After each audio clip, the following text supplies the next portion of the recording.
Regnum Christi Daily Meditations, a service of the Legionaries of Christ. NRC Meditation for July 4th, 2024. Thursday of the 13th week in Ordinary Time. Fathoming Christ's Mercy.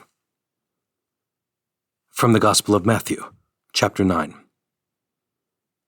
After entering a boat, Jesus made the crossing and came into his own town. And there people brought to him a paralytic lying on a stretcher. When Jesus saw their faith, he said to the paralytic, "Courage, child, your sins are forgiven." At that, some of the scribes said to themselves, "This man is blaspheming." Jesus knew what they were thinking and said, "Why do you harbor evil thoughts? Which is easier, to say, 'Your sins are forgiven,' or to say, 'Rise and walk'? But that you may know that the Son of Man has authority on earth to forgive sins." He then said to the paralytic, "Rise, pick up your stretcher, and go home." He rose and went home. When the crowd saw this, they were struck with awe and glorified God, who had given such authority to men. Introductory Prayer.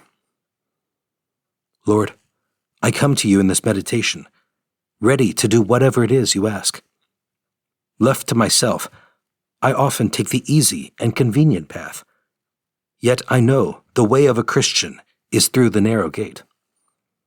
In you, I find the reason to abandon the easy path for a more perfect mission of love.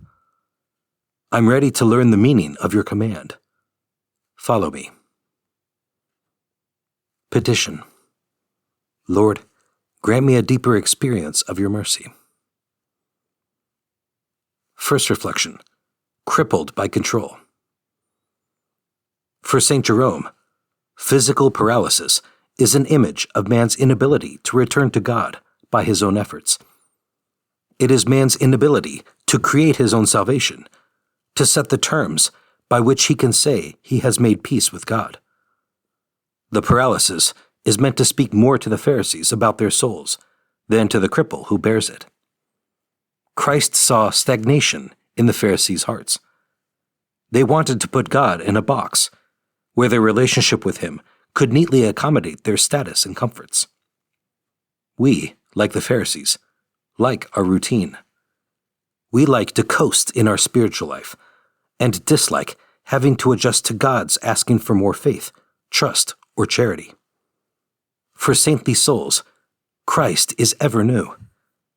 They are always being asked for more, and new experiences of Christ fill them as a result.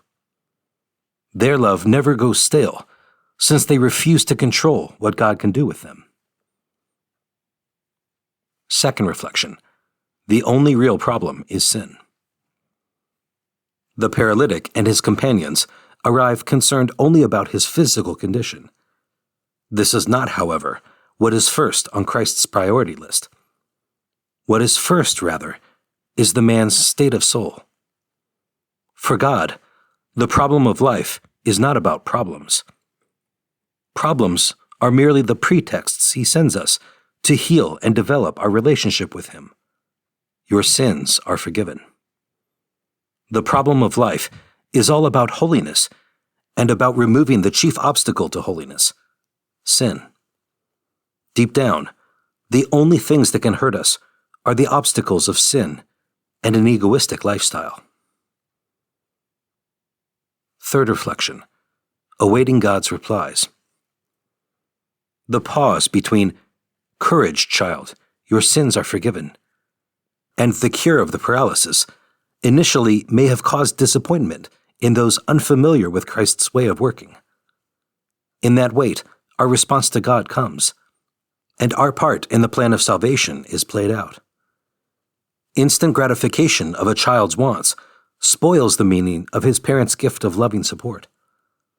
To arrive to Christian maturity, we must form the virtues of faith and trust. Cures must be sought more as part of God's will than as our own self-centered relief effort.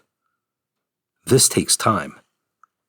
Yet even in that pause, in the dark night of faith, something is happening. While miracles are on the way, we are being changed. The command to rise seems only to confirm or make visible something that has already occurred in the paralytic's soul. Through faith and trust, Christ reigns over his soul. Conversation with Christ. Lord, I know that in you alone I shall rise, because only you can conquer sin in me. For my part, like St. Paul, I have sought to fight the good fight, strengthened by your grace and mercy. Help me to accept every difficulty as a new chance to purify my heart and sanctify my soul. Resolution. Today, I will remember to avoid rash and judgmental thoughts of others. As I do so, I will keep in my heart the merciful dispositions of Christ's heart. For more resources, visit regnumchristi.org or download the Regnum Christi English app today.